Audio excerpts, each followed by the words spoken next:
व्यक्ति जो पिछले 20 दिनों से कोमा में पड़ा हुआ होता है, अचानक उसे इतने पसीने आते हैं कि उसका जो दामाद है, उसकी जो बेटी है और उसकी पत्नी उसके पास बैठे हुए हैं और सभी उसे देखकर घबरा रहे हैं।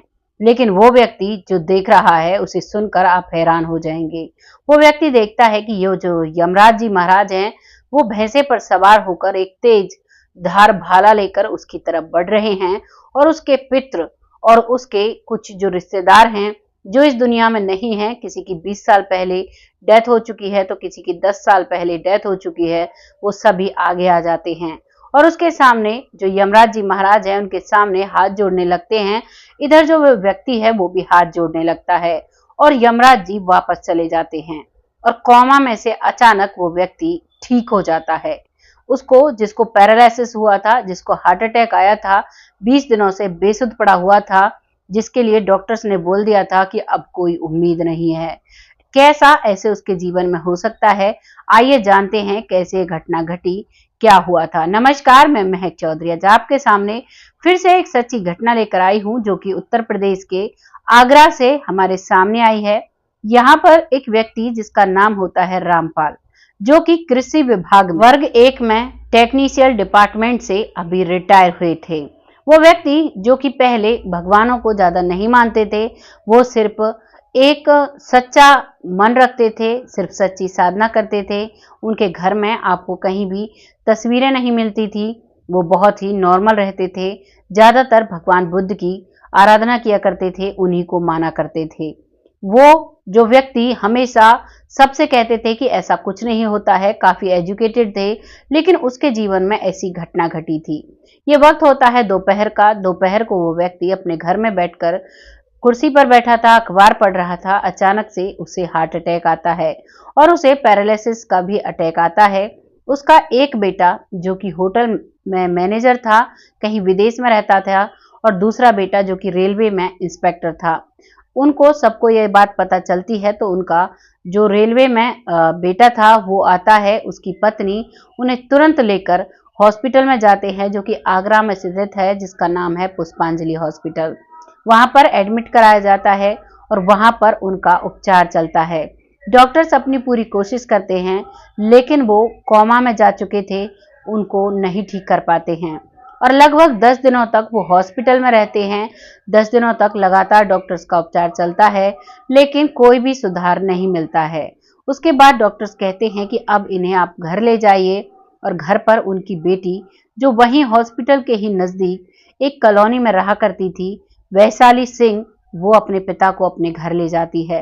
वो पूरी पूजा पाठ किया करती थी, भगवान को बहुत मानती थी, बहुत आस्था उनकी भगवान में रहा करती थी।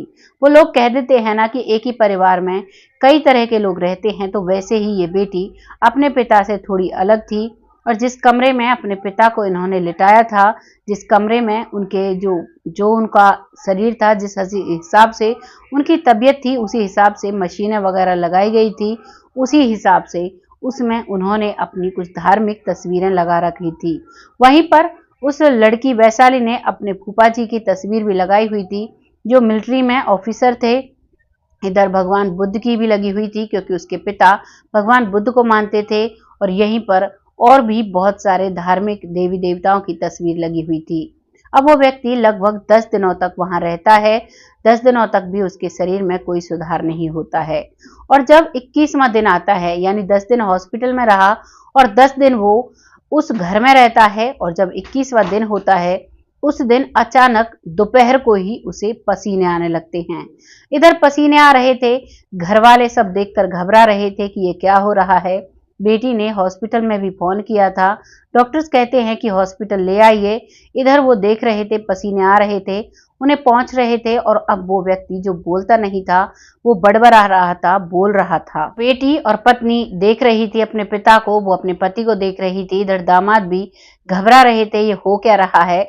इधर जो वो व्यक्ति है, जो रामपाल है, वो क्या देखता है कि वो अचेत था, लेकिन वो देखता है कि भैंसे पर सवार है एक व्यक्ति, बड़ी बड़ी मूछें हैं और बड़ा तेज धारदार भाला है उनके पास, और वो एक हाथ से भैंसे की लगाम उन्होंने पकड़ी हुई थी, और उस भाले को वो रामपाल की तरफ करते हैं। तभी जो फोटोज उस कमरे में लगे हुए थे, उनमें से सबसे पहले उस रामपाल का जो बहनोई है, वो जो मिलिट्री में ऑफिसर थे, वो अपनी बंदूक जो उनके पास थी उसे लेकर उसमें से निकलते हैं और यमराज के सामने खड़े हो जाते हैं। इधर जो और तस्वीरें लगी हुई थी, जो हमारे देवी देवताओं की तस्वीरें लगी हुई थी, जो उनके पूर्वजों की तस्वीरें लगी हुई थी, वो भी उसमें से निकल कर आ जाते हैं। इधर जो यमराज जी हैं वो कहते हैं कि तुम ये बीच में क्यों आ रहे हो, तो वो सभी लोग हाथ जोड़ने लगते हैं। इधर जो रामपाल है वो ये जब सब कुछ देख रहा था तो वो डर जाता है, क्योंकि हर व्यक्ति ऐसा है जिसने ये कहानियां सुन रखी हैं। तो रामपाल ने भी ये कहानी सुन रखी थी कि जब अंत समय आता है तो जो यमराज जी हैं वो लेने के लिए आते हैं, और वो समझ जाता है कि अब ये हमें लेने के लिए आए हैं, और वो कह देते हैं कि ठीक है चलो। लेकिन जब वो सभी हाथ जोड़ते हैं और कहते हैं कि अभी इन्हें मत लेकर जाओ, तो वो भी हाथ जोड़ने लग जाता है और डर जाता है और नीचे की तरफ नजर कर लेता है। इतने में ही वो देखता है कि उसे होश आ चुका था और वो जो सारा दृश्य उसे दिखाई दे रहा था, अब उसके सामने वो कोई नहीं था। उसे अपनी पत्नी, अपनी बेटी और अपना दामाद दिखाई देता है। वो उसके शरीर से पसीने पहुंच रहे थे, उसका बिस्तर तक गीला हो चुका था उसके पसीनों की वजह से। और वो पूछते हैं क्या हुआ, आपको इतने पसीने क्यों आ रहे थे। तभी रामपाल जी सारी हकीकत अपनी पत्नी और अपने बच्चों को बताते हैं।